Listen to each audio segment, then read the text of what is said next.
Hi hello friends, welcome back to my YouTube channel. ನಾನು ಭಾಗ್ಯ. ಎಲ್ಲರೂ ಹೇಗಿದ್ದೀರಾ? ಹೋಪ್ ಎಲ್ಲರೂ ಚೆನ್ನಾಗಿದ್ದೀರಾ ಅನ್ಕೋತೀನಿ.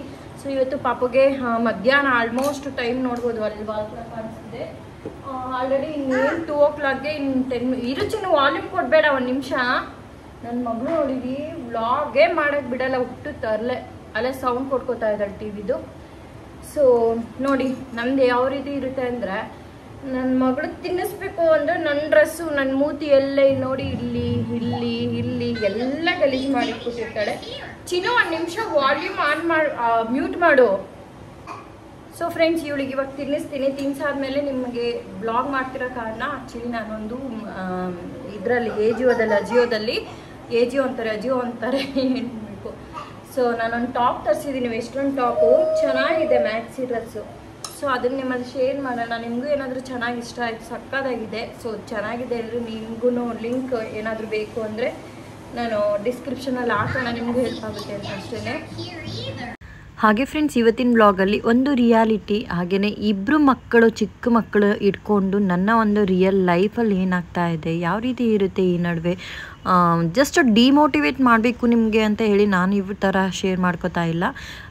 ನಂತರನೇ ಯಾರಾದರೂ ಮುಂದೆ ಏನಾದರೂ ಪ್ಲಾನಿಂಗ್ ಇದ್ದರೆ ಅವ್ರಿಗೆ ಹೆಲ್ಪ್ಫುಲ್ ಆಗಲಿ ಅಂತ ಹೇಳಿ ನಾನು ಮಾಡ್ತಾಯಿದ್ದೀನಿ. ನಾನು ಇದನ್ನ ಶೇರ್ ಮಾಡ್ಕೋತಾ ಇದ್ದೀನಿ. ಯಾಕಂದರೆ ಇವಾಗಿನ ಜನ್ರೇಷನೇ ಬೇರೆ, ಹಿಂದಿನ ಜನ್ರೇಷನೇ ಬೇರೆ. ಓಕೆ, ಕೊಂಕಣ ಸುತ್ತಿ ಮೈಲಿಗೆ ಬಂದೆ ಥರ ಬೇಡ. ಸೊ ಇಬ್ಬರು ಮಕ್ಕಳಿಗೂ ನಡುವೆ 3 years ಗ್ಯಾಪ್ ಇದೆ. ಹೌದು, ಓಕೆ, 3 years ಗ್ಯಾಪು. ನನ್ನ ಪ್ರಕಾರ ಈ ಟೈಮಲ್ಲಿ ಏನು ಅನಿಸುತ್ತೆ ಅಂದರೆ, 3 years ಗ್ಯಾಪಲ್ಲೇ ಮಗಳಿಗೆ ಇವಾಗ ಆಲ್ರೆಡಿ 3 years ಆಗಿದೆ ಅಂದರೆ ಅವಳಿಗೆ ಸ್ಕೂಲ್ ಸ್ಟಾರ್ಟ್ ಆಗುತ್ತೆ. ನರ್ಸರಿಗೆ ಇವಾಗಲೇ ನರ್ಸರಿ P1 P2 ಅಂತೆಲ್ಲ ಸ್ಟಾರ್ಟ್ ಆಗಿಬಿಡುತ್ತೆ. 3 years ಕಂಪಲ್ಸರಿ. ಇವಾಗಿನ ಎಜುಕೇಷನ್ ಚೇಂಜ್ ಆಗಿದೆ. ಸೊ ಸ್ಕೂಲಿಗೆ ಕಳಿಸೋದಿರುತ್ತೆ.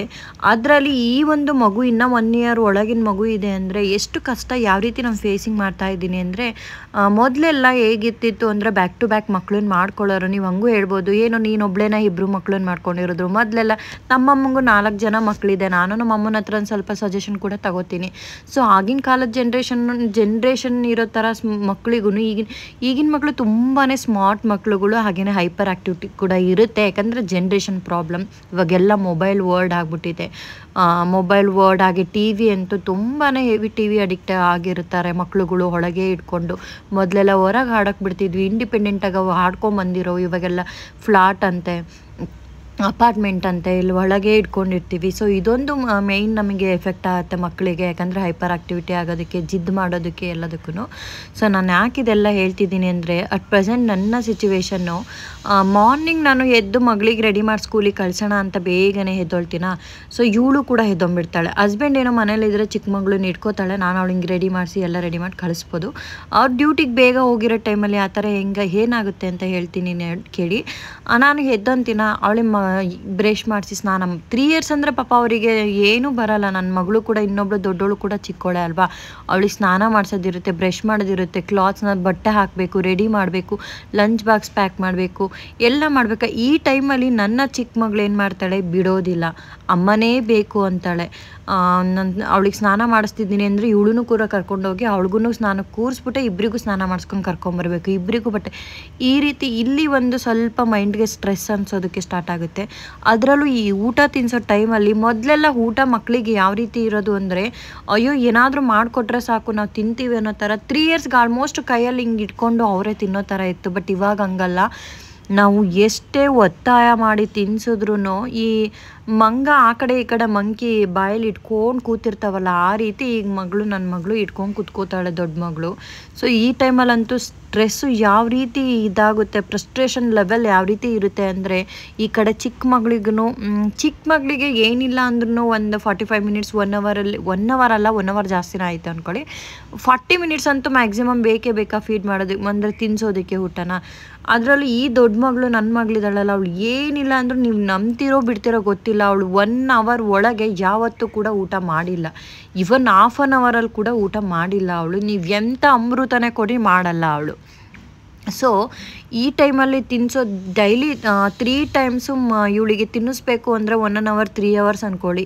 ಸೊ ಅಲ್ಲೇ ನಮ್ಮ ಅರ್ಧಕ್ಕರ್ಧ ದಿನ ನಮ್ಮ ಡೇ ಅನ್ನೋದು ಅಲ್ಲಿ ಕೂಡ ಹೋಗುತ್ತೆ.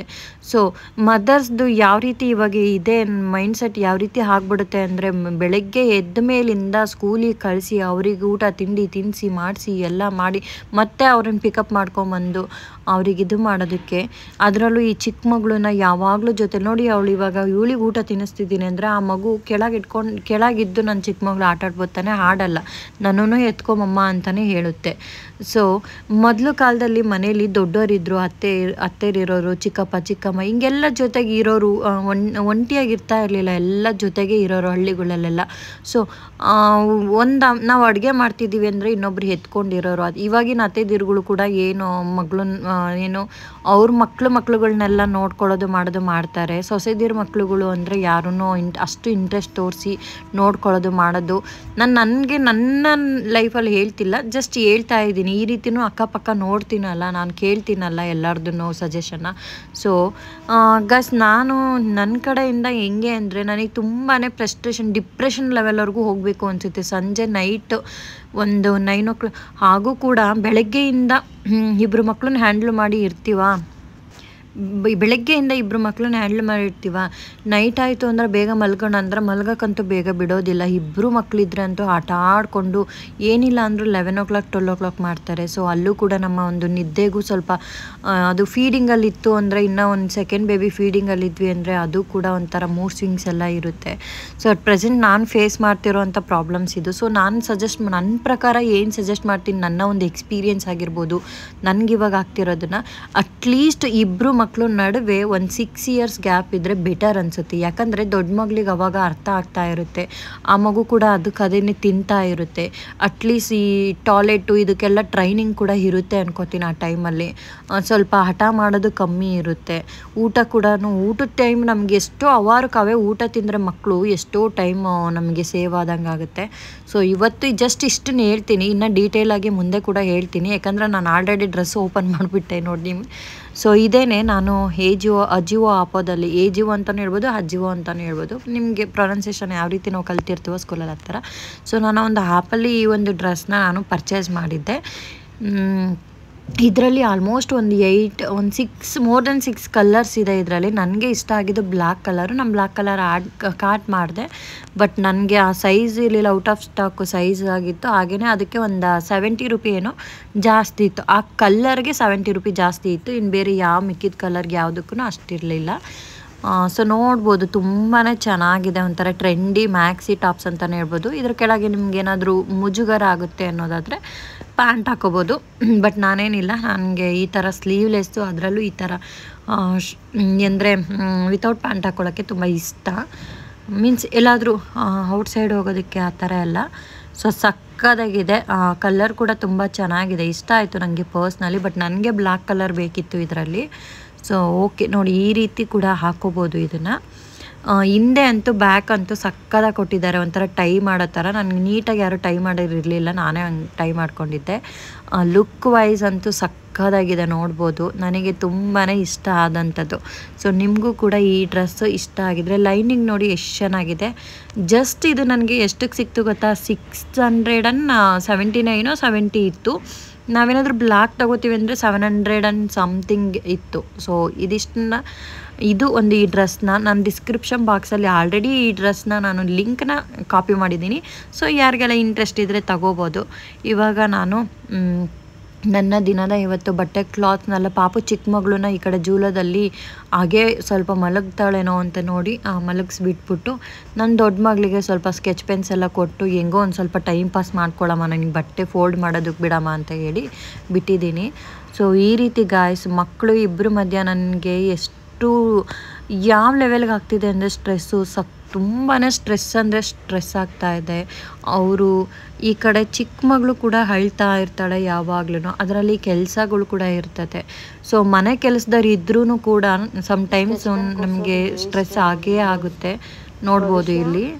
ಏನಮ್ಮ ಮಾಡಿದೀಯ ನೀನು? ಏನು ಮಾಡಿದೀಯ ಇದೆಲ್ಲ? ಏನು ಭವಿಷ್ಯ ಸುಮ್ಮನೆ ವೇಸ್ಟ್ ಮಾಡಿದೀಯಾ? ಕ್ಯಾಪ್ ಹಾಕೋ, ಅದೆಲ್ಲ ಏನು ಕ್ಯಾಪ್ ತೆಗ್ದಿದೀಯಾ? ಕ್ಯಾಪ್ ಹಾಕು, ಅವೆಲ್ಲ ಮತ್ತೆ ಡ್ರೈ ಆಗ್ತೇವೆ ನೋಡು, ಬರೆಯೋದಕ್ಕೆ ಬರಲ್ಲ. ಯಾರಾದರೂ ಹಿಂಗೆ ವೇಸ್ಟ್, ಎಷ್ಟು ಪೇಜ್ ವೇಸ್ಟು, ಪೆನ್ ಏನಾದರೂ ಬರೀ, ಅಟ್ಲೀಸ್ಟ್ ಫ್ಲವರ್ ಬರೀ, ಬಟರ್ಫ್ಲೈ ಬರೀ. ಏನು ಭವಿಷ್ಯ ಇದು, ಎಲ್ಲ ಪೇಪರ್ಸ್ಗೂ ಇಷ್ಟು ಗೀಚಿಕ್ಕಿದೆಯಾ? ನೀನು ಸ್ಕೆಚ್ ಪೆನ್ ಕೊಡ್ಸೋದೇ ವೇಸ್ಟು. ಅದು ABCD ಅಂತಾರ ಯಾರಾದರೂ? ಫಸ್ಟು ನೀನು ಸ್ಟ್ಯಾಂಡಿಂಗ್ ಲೈನು, ಸ್ಲೀಪಿಂಗ್ ಲೈನ್ ಅವನು ಬರೀ, ತೋರಿಸು. ಏರಲ್ಲಿ ಬರೀ, ಹೆಂಗೆ ಸ್ಲೀಪಿಂಗ್, ಏನದು ಏರಲ್ಲಿ ಬರುತ್ತೆ ತೋರಿಸು, ಏಳು. ಸ್ಟ್ಯಾಂಡಿಂಗ್ ಲೈನ್ ಬರೀ ಏರಲ್ಲಿ, ಸ್ಲೀಪಿಂಗ್ ಲೈನ್, ಸರ್ಕಲ್, ಆ ಥರ ಬರೀಬೇಕು. ಅದು ಬಿಟ್ಟಿದೆಲ್ಲ ಏನು ಮಗನೆ ಹಿಂಗೆ ಗೀಚಿದೆಯಾ? ವೆರಿ ಬ್ಯಾಡ್ ಭವಿಷ್ಯ. ಬಾ ಎಲ್ಲ ಕ್ಯಾಪ್ ಕ್ಲೋಸ್ ಮಾಡಿಡ್ಬಾ, ಸ್ಕೆಚ್ ಪೆನ್. ಸೊ ಈ ರೀತಿ ಮಕ್ಕಳು, ಚಿಕ್ಕ ಮಕ್ಕಳು ಅಂದರೆ ಬೇಗನೆ ಮಕ್ಕಳು, ಇಬ್ಬರು ಮಕ್ಕಳನ್ನ ಮಾಡ್ಕೋತೀವಿ ಮದುವೆ ಆದಮೇಲೆ ಅಂದರೆ ಈ ರೀತಿ ಎಲ್ಲ ಫೇಸ್ ಮಾಡೋದಾಗತ್ತೆ. ಸೊ ಸ್ವಲ್ಪ ನಮ್ಮ ಹೆಲ್ತ್ ಇಶ್ಯೂಸ್ ಕೂಡ ಬರುತ್ತೆ ಅನ್ಕೋತೀನಿ. ಯಾಕಂದರೆ ಓವರ್ ಸ್ಟ್ರೆಸ್ಗೆ, ಇವಾಗೆಲ್ಲ ಸ್ಟ್ರೆಸ್ಸಿಂದನೇ ಆಲ್ಮೋಸ್ಟು ಈ ಶುಗರ್ ಆಗಿರ್ಬೋದು, ಈ ಬಿಳಿ ಕೂದಲು ಬೇಗ ಬರೋದಿರ್ಬೋದು, BP, ಇದೆಲ್ಲದನ್ನು ಕೂಡ ಸ್ವಲ್ಪ ಅಪ್ಸ್ ಆ್ಯಂಡ್ ಡೌನ್ಸ್ ಆಗ್ತಾ ಇರುತ್ತೆ ಸ್ಟ್ರೆಸ್ಸಿಂದ. ಸೊ ಸ್ಟ್ರೆಸ್ ಫ್ರೀ ಆಗಿರಬೇಕು ಅಂದರೆ ಅಟ್ಲೀಸ್ಟ್ ಮಕ್ಕಳ ನಡುವೆ, ಇಲ್ಲ ಮನೇಲಿ ಯಾರಾದರೂ ಚಿಕ್ಕ ಮಕ್ಕಳನ್ನ ನೋಡ್ಕೊಳ್ಳೋಕ್ಕೆ ಸ್ವಲ್ಪ ಸಪೋರ್ಟ್ಗೆ, ಹೆಲ್ಪ್ಗೆ ಇರಬೇಕು. ಅವ್ರು ಯಾರೂ ಇಲ್ಲ ಅಂದರೆ ಆಲ್ಮೋಸ್ಟ್ ಏನಿಲ್ಲ ಅಂದರೆ ದೊಡ್ಡ ಮಗಳಿಗೆ, ಒಂದು ದೊಡ್ಡ ಮಗಳೇ ಅಂತಲ್ಲ, ದೊಡ್ಡ ಮಗುಗೆ, ಗಂಡಾಗಲಿ ಹೆಣ್ಣಾಗಲಿ ದೊಡ್ಡ ಮಗುಗೆ ಸ್ವಲ್ಪ ಅದು ನೋಡ್ಕೊಳ್ಳೋದು, ಸ್ವಲ್ಪ ಅದು ಹಠ ಮಾಡೋದು ಬಿಡೋದಿರ್ಬೋದು, ರುಟೀನ್ ಸೆಟ್ ಆಗಿರಬೇಕು. ಮತ್ತು self heat, main thing self heat ಆಗಿರ್ಬೋದು, ಮೋಷನ್ಗೆ ಹೋಗೋದಿರ್ಬೋದು, ಸೆಲ್ಫು ಅಂಡರ್ಸ್ಟ್ಯಾಂಡಿಂಗ್ ಲೆವೆಲ್ ಇರ್ಬೋದು, ಮೆಚೂರ್, ಇದೆಲ್ಲ ಇರೋ ಟೈಮಲ್ಲಿ ಸೆಕೆಂಡ್ ಮಗುಗೆ ಪ್ಲ್ಯಾನ್ ಮಾಡಿಕೊಂಡ್ರೆ ನನ್ನ ಪ್ರಕಾರ ಸ್ವಲ್ಪ ಏನು ಸ್ಟ್ರೆಸ್ ಫ್ರೀ ಆಗಿರ್ಬೋದು ಅಂತೀನಿ. ಸೊ ನಾನು ಯಾವುದೇ ರೀತಿ ಡಿಮೋಟಿವೇಟ್ ಮಾಡಬೇಕು ಅಂತೇಳಿ ನಾನು ಇದೆಲ್ಲ ಶೇರ್ ಮಾಡ್ಕೋತಿಲ್ಲ. ಜಸ್ಟ್ ಒಂದು ನನಗೆ ಈ ರೀತಿ ಆಗ್ತಾ ಇದೆಯಲ್ಲ, ಸ್ವಲ್ಪ ಇವಾಗ ನನಗೆ ಅನಿಸುತ್ತೆ, ಅಯ್ಯೋ ಇನ್ನೊಂದು 2 ವರ್ಷ ಬಿಟ್ಟು ಮಗುನ ಮಾಡ್ಕೊಂಡಿದ್ರೆ ಒಂದು ಸ್ವಲ್ಪ ಚೆನ್ನಾಗಿರ್ತಿತ್ತೇನೋ. ಈ ಸ್ಕೂಲಿಗೆ ಕಳಿಸ್ಬೇಕಾದ್ರೆಲ್ಲ ಮಗುನ ಪಕ್ಕದ ಮನೆಗೆ ಬಿಡಬೇಕು, ಅವಳಿಗೆ ಪಿಕಪ್ ಡ್ರಾಪ್ ಮಾಡಬೇಕು ಅಂದರೆ ಎಲ್ಲ ಆಗಲ್ಲ. ಸೊ ವ್ಯಾನ್ಗಳಿಗೂ ಅಂದ್ರೂ ಮನೆ ಹತ್ರಕ್ಕೆ ವ್ಯಾನು, ಬಸ್ಸು, ಸ್ಕೂಲ್ ಬಸ್ ಎಲ್ಲ ಇರೋಲ್ಲ, ಸ್ವಲ್ಪ ಮೇನ್ ರೋಡಿಗೆ ಹೋಗೋ ಥರನೇ ಇರುತ್ತೆ ಅಲ್ವಾ. ಸೊ ಹಂಗಾಗಿ ನಾನು ಫೇಸ್ ಮಾಡ್ತಿರೋ ಪ್ರಾಬ್ಲಮ್ಸ್ ಅಂದರೆ ಇದೆ, ಬಿಗ್ ಡೀಲ್ ಅಂತ ಅಲ್ಲ. ಸ್ಟ್ರೆಸ್ ಫ್ರೀ ಆಗಿ ಹ್ಯಾಪಿಯಾಗಿರಬೇಕು, ಒಂದು ಮನಸ್ಸು ಕೂಡ ನೆಮ್ಮದಿಯಾಗಿರಬೇಕು ಮನೆಯಲ್ಲಿ ಅಂತ ಹೇಳಿದ್ರೆ ಬೆಟರ್. ನನ್ನ ಓನ್ ಎಕ್ಸ್ಪೀರಿಯನ್ಸ್ ನಾನು ಶೇರ್ ಮಾಡಿದ್ದಷ್ಟೇ. ಒಂದು 6 ಇಯರ್ಸ್ ಆದರೂ ಆಲ್ಮೋಸ್ಟು ಮಕ್ಕಳ ನಡುವೆ ಗ್ಯಾಪ್ ಇತ್ತು ಅಂದರೆ ಓಕೆ ಅಂತ ನನಗೆ ಅನಿಸುತ್ತೆ. ಸೊ ನಿಮಗೂ ಹೀಗೆ ಏನಾದರೂ ನನ್ನ ಥರನೇ ಫೀಲ್ ಆಗ್ತಾಯಿದ್ರೆ ಪ್ಲೀಸ್ ಕಮೆಂಟಲ್ಲಿ ತಿಳಿಸಿ. ಹಾಗೆಯೇ ಇವತ್ತಿನ ಬ್ಲಾಗ್ ನಿಮಗೆಲ್ಲ ಇಷ್ಟ ಆಯಿತು ಅನ್ಕೋತೀನಿ. ಅಗೇನ್ ನಾನು ಹೇಳ್ತಾ ಇದ್ದೀನಿ, ನಿಮ್ಗೆ ಯಾವುದೇ ರೀತಿ ಡಿಮೋಟಿವೇಟ್ ಮಾಡಬೇಕು ಅಂತ ನಾನು ಶೇರ್ ಮಾಡ್ಕೊಳ್ಳಲಿಲ್ಲ ನನ್ನ ಫೀಲಿಂಗ್ಸ್ನ, ಓಕೆನಾ. ಸೊ ನನ್ನ ಮಗಳು ಕೂಡ ಇವಾಗ ನಾನು ಮಾಪ್ ಮಾಡ್ಕೊಂಬಂದರೆ ನಾನು ಹಿಂದೆನೇ ಓಡಾಡ್ತಿರುತ್ತೆ. ಅದು ಒಂದೊಂದು ಸತಿ ತುಂಬ ಕ್ಯೂಟ್, ಎಷ್ಟು ಇಷ್ಟ ಅನಿಸುತ್ತೆ. ಒಂದೊಂದು ಸತಿ ಕೆಲಸ ಮಾಡೋ ಟೈಮಲ್ಲಿ, ನಮಗೆ ಕೆಲಸ ಮಾಡಬೇಕು ಅನ್ನೋ ಮೂಡಿರೋ ಟೈಮಲ್ಲಿ ಆ ಮಕ್ಕಳು ಬಿಡೋದಿಲ್ಲ, ಹಠ ಮಾಡ್ತವೆ, ಇದು ಮಾಡ್ತವೆ. ನಾವು ಸ್ವಲ್ಪ ಲೇಜಿಯಾಗಿ ಕೂತ್ಕೊಂಡ್ರೆ ಟಿ ವಿ ನೋಡೋದಕ್ಕೋ, ಒಂದು ಊಟ ಮಾಡಬೇಕಾದ್ರೆ ಕೂತ್ಕೊಂಡಾಗಲೇ ನನ್ನ ಮಗಳು ಎಷ್ಟೋ ಸತಿ ಪಾಟಿ ಮಾಡ್ತಾಳೆ. ನನಗೆ ಅದರ್ಧ ಅಯ್ಯೋ ಮತ್ತೆ ಹ್ಯಾಂಡ್ ವಾಶ್ ಮಾಡ್ಕೊಂಬಂದು ಮತ್ತೆ ಊಟ ಸ್ಟಾರ್ಟ್ ಮಾಡೋಕ್ಕೆ ನನಗೆ ಮೂಡಿರಲ್ಲ, ಹಂಗೂ ಆಗಿದೆ. ಸೊ ಈ ವ್ಲಾಗ್ ನಾನು ಇಲ್ಲಿಗೆ ಎಂಡ್ ಮಾಡ್ತೀನಿ. Next vlog